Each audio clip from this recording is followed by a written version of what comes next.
Hello people and welcome back to MBTI and Enneagram Connections. My name is Toby and today I'll be talking about the ISFP and their Enneagram types. Now ISFP is interesting for me as an INFP because they're in a way the closest to ISFP because they share the same main function, which is introverted feeling. But they have a very alien to me second function, which is extroverted sensing. So introverted feeling is this inner compass of morals and values. It's what do I value, what do I think is right and wrong, and what do I like and dislike. And both INFPs and ISFPs is very controlled by this inner compass, and everything we do is controlled by that and guided by that. Now, extroverted sensing is interesting because it's exactly what it sounds like. It's sensing the external world. It's hearing, it's seeing, it's smelling, it's being in the moment. It's very carpe diem-ish. So ISFPs have a tendency to be much less in their head than INFPs, and they have a tendency to be much more now-oriented and practical and observant. They're extremely observant, as most sensors are, which is not easy to understand for an intuitive. It's probably the function that's most different is sensing or intuitive. That's just my personal opinion.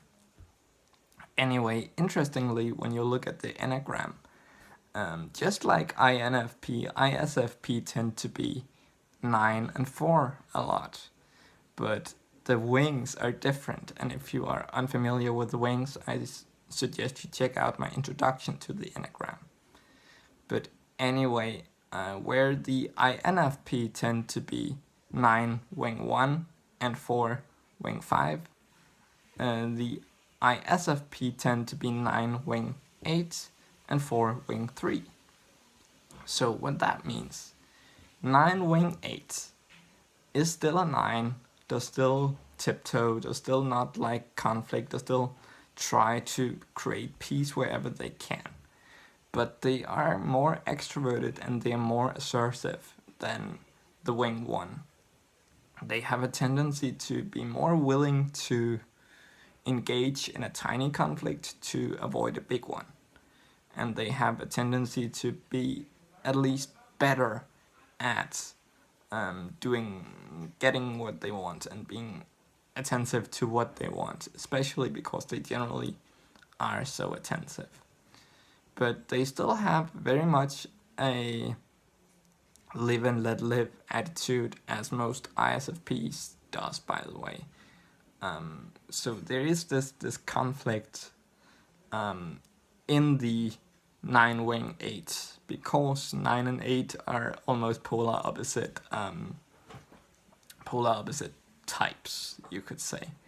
So 9 wing 8 is really interesting, and will have this gentle assertiveness about it, and they will have a tendency to say, okay, I want this done, but I don't really want to bother anyone else and ask them to do it, so I'll do it myself. And for that reason, 9 wing 8s can overload themselves a lot.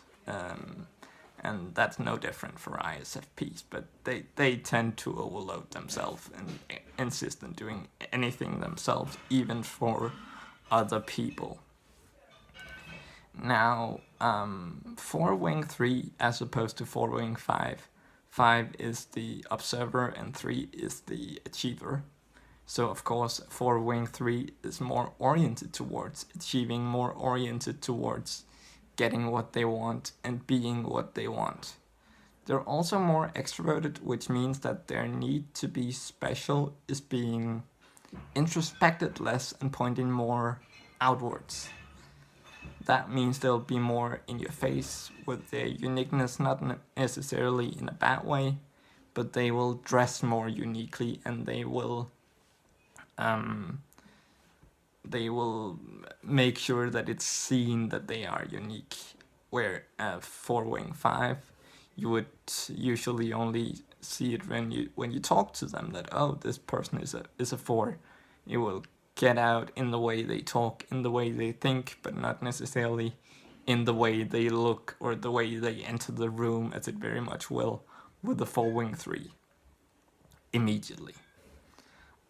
So that's some of the main differences.